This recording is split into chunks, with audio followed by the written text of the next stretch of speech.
Today we're going to cover a question many of you have: how to transfer money from Apple Pay to Cash App. If you're looking to move your funds around, you're in the right place. First, let's briefly understand what Apple Pay and Cash App are. Apple Pay is a digital wallet service that lets you make payments using your Apple devices, while Cash App allows you to send and receive money easily. Direct transfers from Apple Pay to Cash App aren't possible, but there's a way to make it work.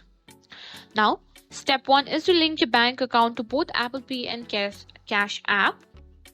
Open the Wallet app, tap on Add Wallet, click on Apply for Apple Card, and follow the prompts to add your bank details. Now do the same for the Cash App. After that, let's transfer your Apple Pay funds to your bank account. Open the Wallet app, tap on your Apple Cash card, tap Transfer to Bank, enter the amount you want to transfer and select your linked bank account. Confirm the transfer. This usually takes 1 to 3 business days, but you can also OPT for an instant transfer for a small fee.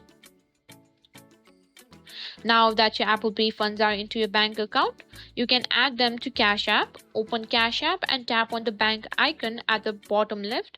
Select Add Cash and enter the amount you want to add and tap Add. You'll be prompted to confirm the transaction. And that's it. You've successfully transferred money from Apple Pay to Cash App using your linked bank account.